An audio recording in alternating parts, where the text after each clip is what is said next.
What's going on, everybody? Welcome back to another Data with Peachey. This is episode number 16. We've had 16 different episodes of this particular podcast data thing that I'm doing between YouTube and stuff like that. It's been a wild ride. I can't believe I'm on episode number 16. It's been great. As we have turned the calendar to 2025, there's some things that I wanted to talk about as we dive into 2025. So this is January 5th. I'm actually recording this on January 5th, the Sunday, before the Snowmageddon is supposed to hit Ohio. And there were three big pieces that I wanted to talk about. I'm going to kind of caveat this and say there's always big pieces related to AI, governance, and data management that I talk about on this podcast.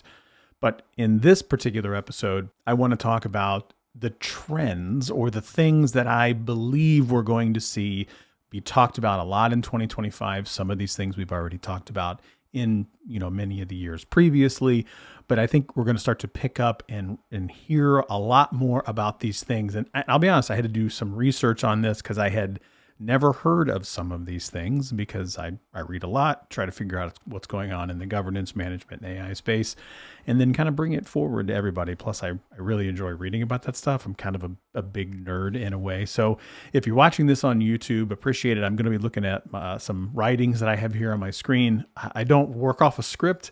This is completely off the top of the dome, but I do have pieces of paper in front of me to reference if you're listening to this on your favorite podcasting application. Well, first of all, thank you. Please consider giving it a 5-star thumbs up. Do whatever the podcasting things do. And then you won't have to worry about my eyes darting around the page. So I'm going to bubble this into three big areas: governance, management, privacy. I'm going to kind of lump governance and privacy together, as well as AI. Obviously, we have to talk about those particular things. From an AI trend perspective, I don't think it's going to slow down at all. Matter of fact, I think it's going to speed up.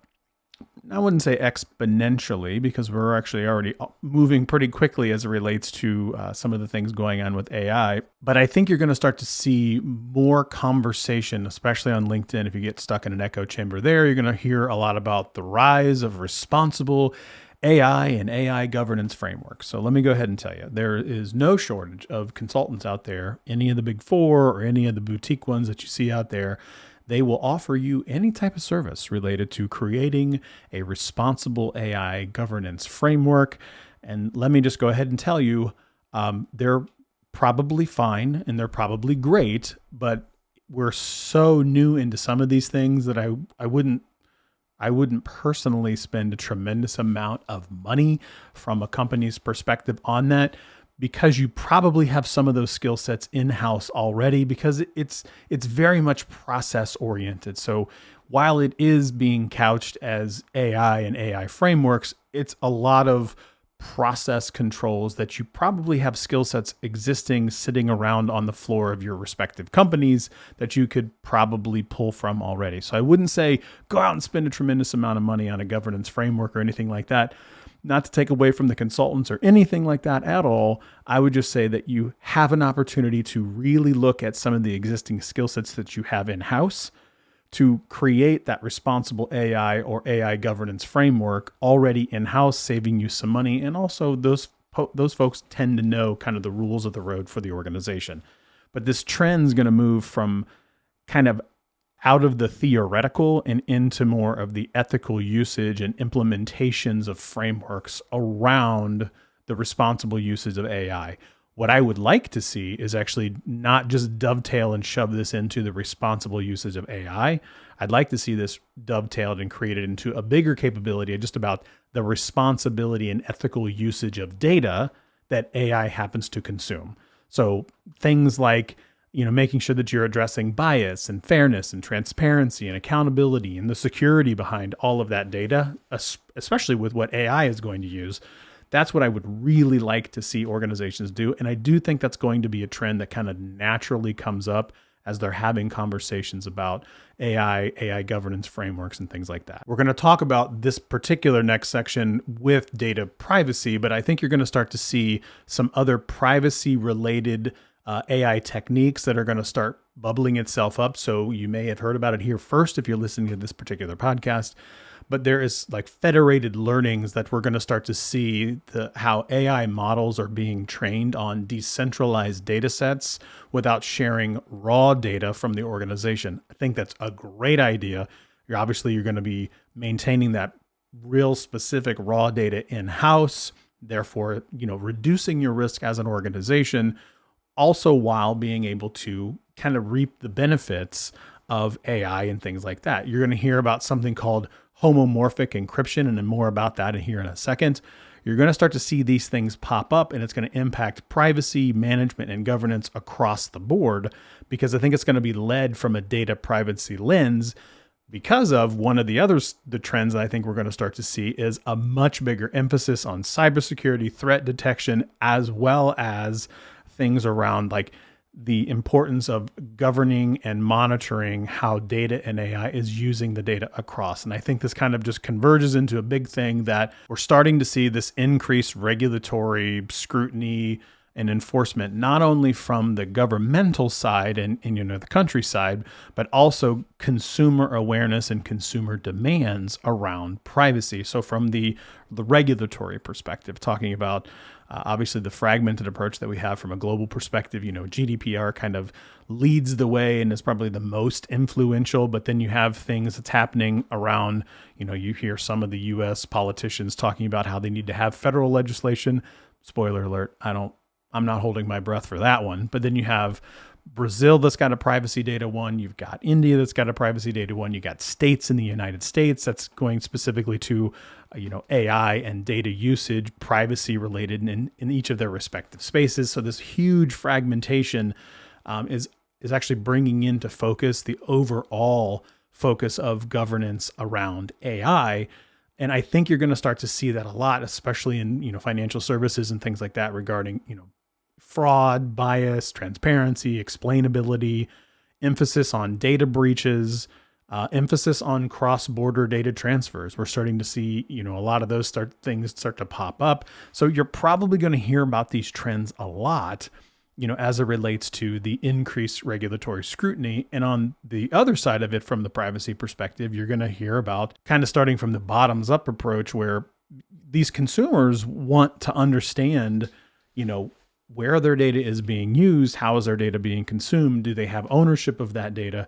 They are being made aware of the value of the data that they have, and they want greater control into how it's being used, who it's being used and shared with. And those are things that I think a lot of institutions, especially in social media, but also in financial institutions, they're offering more transparency around how that data is being used, and also a more granular approach of kind of opting out of whether that data is used or not. There's a huge demand from consumers around transparency and whether, I think there was some crazy statistic that I saw the other day that was like 76% of Americans believe that social media companies are not doing everything that they can to protect consumers' data. I gotta be honest, I feel like 76% is even still a little bit low. I feel like a lot of people, depending on who you ask, really don't feel as though the data that social media companies are using, or just, companies in general that are consuming a lot of your data online, I don't think there's a lot of confidence that they're doing everything that they can around that particular bit of data, because there's kind of a bit of a farce transparency with some of those companies. Now, in the United States, there's financial services laws that are going to require a different level of transparency, and what we could also see in 2025 as privacy as a competitive advantage. And that's one thing I think you're going to start to see. Banks and financial institutions, social media companies are going to lean into really strong data privacy practices to build trust and differentiate their products. One really good company that does this today, and I happen to run a tech channel here on the side, Apple. Apple talks a lot about privacy, control of your data, privacy, your data, security, threats, this, that, and the other.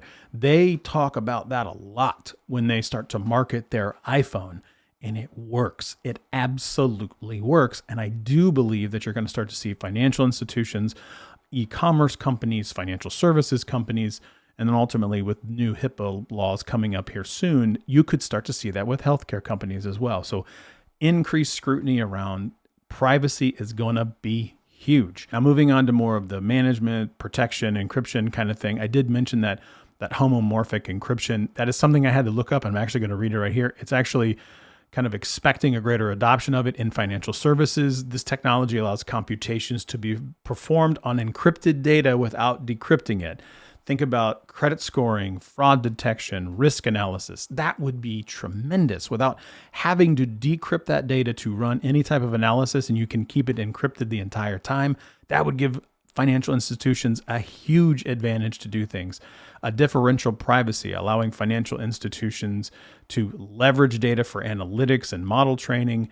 That could be huge too, but there could potentially be laws that are popping up in states that won't really allow different types of financial data to do that. Again, privacy could be a little bit messy in 2025 as we start to see that. So I think you're going to see a huge impact in the data privacy space in 2025, which is for me really exciting to see because I actually do really like the concept of data privacy just in general. I think it's very, very interesting.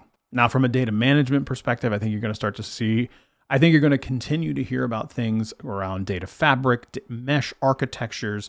Again, think of it as it's very basic. It is easier access to data to do things quicker, faster, stronger than you ever did before without having to have this tremendous amount of technological or architectural change.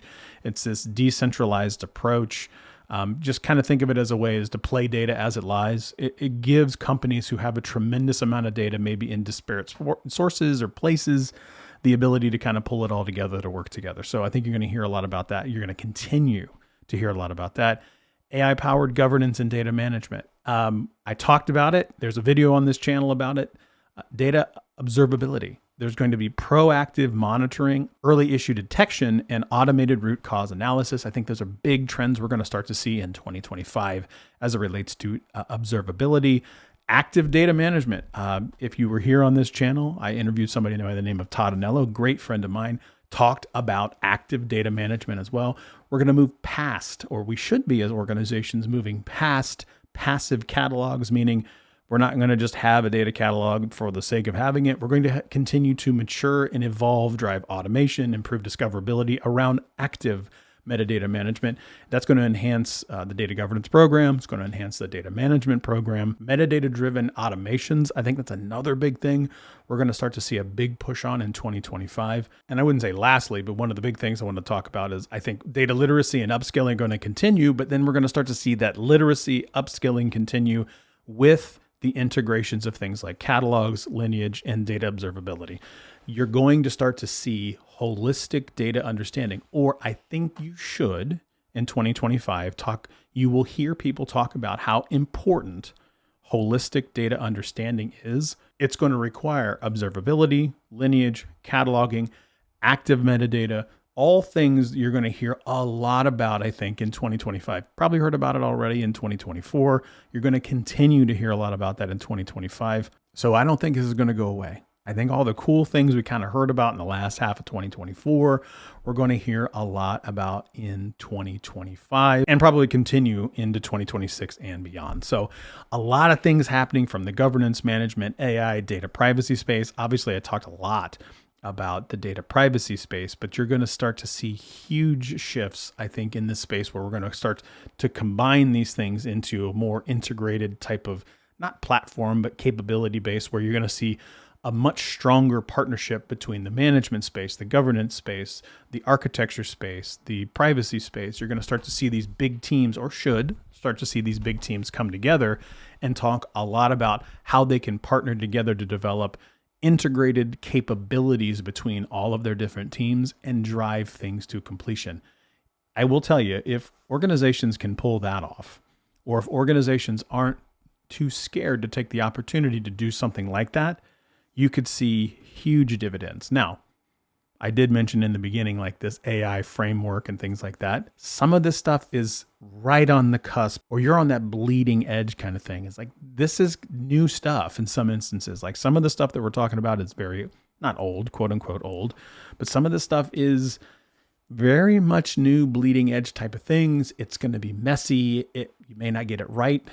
You hear a lot of companies say that they want to fail fast. Well, here you go. This is an opportunity to kind of look at your organization and say, all right, I want to take some of the best that I have in these particular areas, pull them together, put them in a room and say, I hear a lot about these things. Is this an opportunity? Do we have an opportunity in our organization to do any of the things that this guy with the weird mohawk and the emoji behind his shoulder talk about? And I think that there could be some benefits to maybe, some people get into a room in their organization, kind of figuring these things out. There may or may not be. Maybe the organization's not ready yet. I do think that there's probably, I'm going to say, a come to Jesus meeting that needs to happen in some of these organizations to really ask themselves the question, are we ready as an organization to do some of these things? We know that we want to move to a more AI, machine learning, automation type space, but are we truly ready as an organization? Have that come to Jesus meeting and really say, well, we may not be ready yet, and we know that this is going to be a journey, but what do we do to have to get to where we want to go? So if we know that we ultimately want to get to step Z and we're on step G, how do I get between G and Z? And what steps do I have to take along the way there? And be prepared. You may fail a couple times. You may have to go backwards in the alphabet to get a couple things right. You're not going to know what you don't know. You may discover giant holes from a capability or services perspective in your organization. And I think that that's okay too. But ultimately, on the end of that, what you're going to see is a much stronger data-driven organization based on some of the things that I talked about in this particular episode. So again, these are some of the trends that I think that you're going to see, some of the words and vernacular that you're going to hear about in 2025.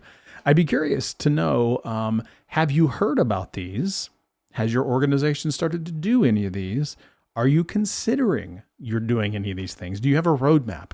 If you have those, consider, if you're on YouTube, leave a comment. I'd love to hear and see if it is. If you're listening to this from me posting about it on LinkedIn, leave a comment in the LinkedIn post about whether or not your organization's doing some of the things that I mentioned in this particular video. So that's it. I actually rambled a little bit longer than I normally do. I like to try to keep these episodes to about 15 minutes. I think we're probably close to, 18, 19 minutes at this particular point, depending on how I edit it, maybe a little shorter than that. As always, thank you so much for listening to Data with Peachey, episode number 16. If you are watching this on YouTube, consider doing all the YouTube things.